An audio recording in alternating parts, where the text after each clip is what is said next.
for you to comment on and give us feedback. So as far as the objectives go, what we'd like to try and do is, in general terms, increase the acres of summer and fall emergent and submerged aquatic vegetation within the lake. Also increase the distribution of areas greater than 6 feet of depth in the lake, particularly over the winter months. And then decrease the year-round rough fish population within the lake. I think ideally we'd like to eliminate the carp population if that's possible. What we'd also envision, what we'd like to shoot for is increasing the overall suitability of the lake for aquatic bird feeding and refuge and breeding habitat, as well as in the headwaters area restore, as I said, that structure, the physical habitat structure in the stream and in the riparian zone, which in turn improves the overall function of the river itself. And then increasing the acres of bottomland hardwood tree species in the headwaters area. And then finally, restoring the distribution and diversity of the in-stream habitat, the physical structure within the river itself. And so that's kind of the blueprint for where we're going with this study. And that's why, as I said, this is important because we need to make sure we're capturing what is important to you.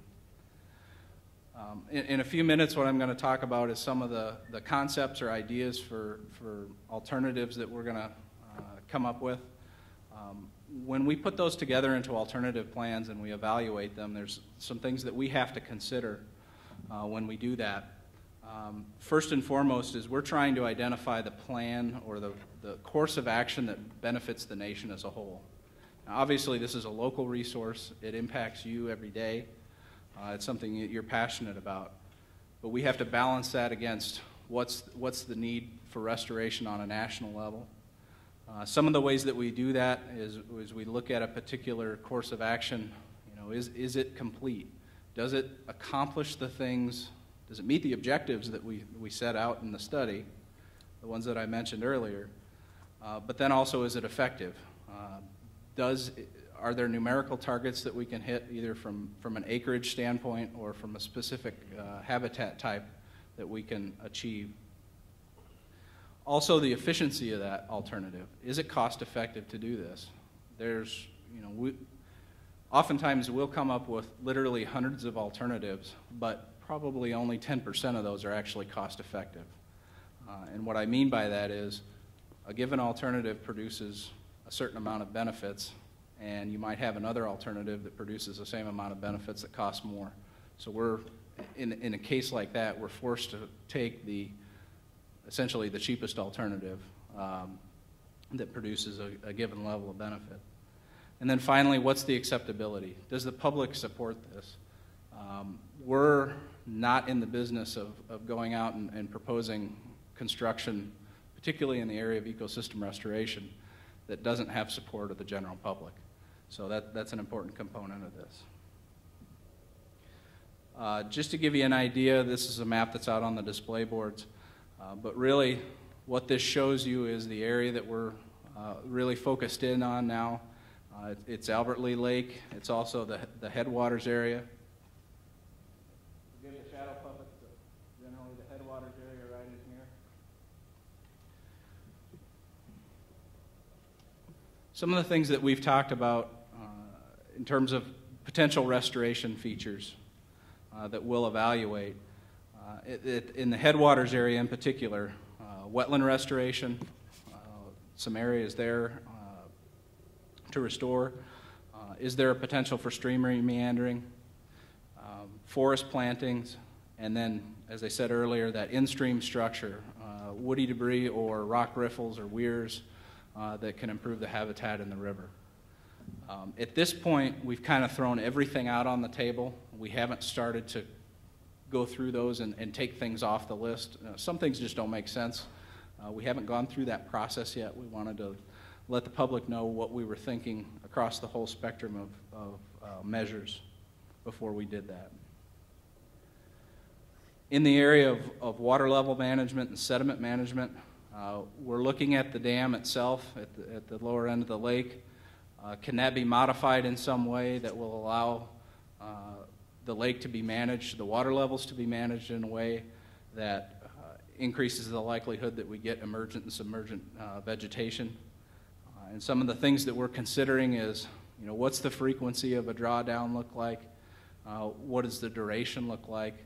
What's the success rate? If we're only getting a 1 in 20 chance of success, does it really make sense to do that? We're going to look at all those things. We're going to present all those things to the public so you have a chance to see what the potential impacts would be. We're also looking at, the Watershed District has provided us good information on areas of instability along the lake shore. Those are high contributors of sediment to the lake.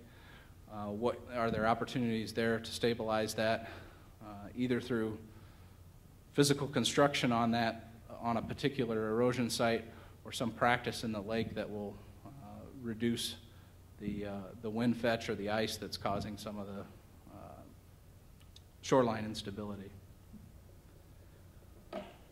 In the areas of drawdown, we kind of did a preliminary look at, what does a 1.5 foot drawdown look like on the lake, and what area does it expose that would potentially be benefited, and we would hopefully see some emergent vegetation.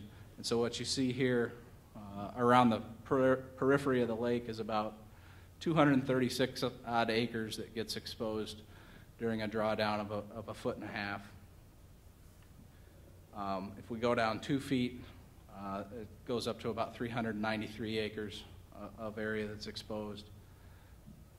And then 2.5 feet jumps up to about 673 acres. As I said earlier, when it comes to these drawdowns, this is an issue that a lot of people feel strongly about. We need to do the engineering work and the hydraulic work to figure out, again, what's the frequency of these, what do they look like on an annual basis, what's the probability of success. Right now we've just tried to understand what does it look like when we do these things. We still have a lot of work to do to determine if they're even a viable option, but we wanted to get you that information. Another variation on that theme of drawdowns is we've talked about this area right here and this area up here. Both of those have constriction points where we could put in temporary or inflatable dams and use portable pumps to draw those areas down. And the effect of that would be a compaction of the sediment that's there, and then hopefully an increase in the production of moist soil plants or submerged aquatic vegetation. We're looking at both of those options. The pumps, right now, the preliminary analysis looks like about a 5,000 gallon per minute pump for both of those sites. We'd be able to draw those down in a short period of time and then bring the water back in the fall. Again, we still have a lot of work to do, but those are potentially a lot cheaper than modifying the dam and trying a whole lake drawdown. So we want to kind of come up with the whole range of alternatives. This is just an example. This is a picture actually on the Missouri River this summer of a facility that was protected by these inflatable structures and pumped out. So they're pretty effective, and they're fairly cost effective as well. We have kind of at the dam itself, in addition to the water control issue, we're also looking at kind of two competing ideas, one being fish passage. Is there an opportunity to increase the movement of native fish species past the dam and interchange between the lake and the river? So we're looking at the potential for rock ramps, maybe a bypass channel. We have to look at removal as an option, but I think from a public standpoint that's probably not well supported. But as I said, we haven't screened anything out yet. That really kind of competes with the idea of keeping invasive species out and the carp. It doesn't make much sense to potentially manage or eliminate the carp population in the lake and then have no means of keeping them from getting up there, or even if we put in fish passage, encouraging them to get into the lake again. So we're trying to see if those are two things that can be done together, or if they truly are separate. Finally, in terms of measures, and I'm going to skip this slide because it's way too wordy. We've talked about dredging options within the lake. Going back to that idea that we don't have overwintering areas for fish, what opportunities exist to create some areas within the lake. And so we've identified, let's see, about 7 alternatives right now of varying degrees of dredging. The first being, I'll try to do this. Can everyone hear me? The first and smallest area of dredging would actually be, where's the laser point? I'm going to try this.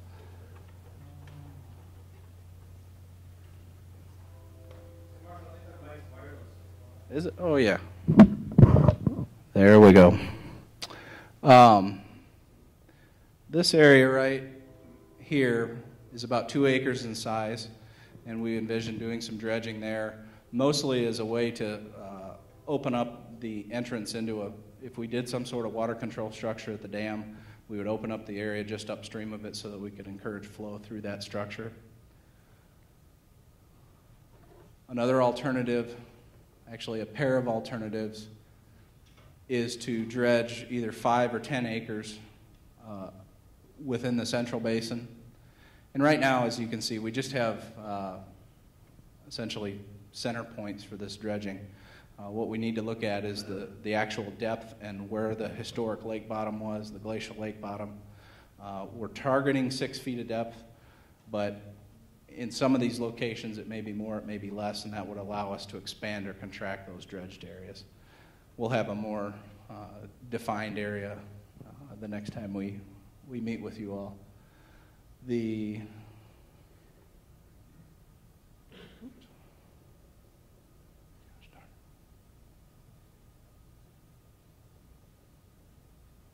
envision the same kind of approach in the western basin. Again, a 5 acre and 10 acre area that could be used, that could be dredged. The next alternative, these 5 small areas that you see throughout the lake, starting at the upper end and then making their way down. We kind of call these the string of pearls. These would be 3 or 4 acres of potholes, essentially, spread throughout the lake to kind of create a chain leading from the deeper areas at the outlet of Fountain Lake down to the dam itself. And then finally we have basically a channel, an extension of the existing deep area at the outlet of Fountain Lake, basically taking that almost 3,000, almost a mile further out into the lake. Each of these alternatives generates anywhere between 50 and 60,000 cubic yards of material. And so the thing that we haven't done yet is identify, well, where are you going to put that material? There's a variety of options. We could look for placement sites up on land. If there was areas adjacent to the lake that would take the material. One idea that we've started to look into is using the material in the lake to create very shallow islands, almost wetland complexes. The benefit of that, in addition to finding a place to put the material, is that wetland or island has a habitat value of its own.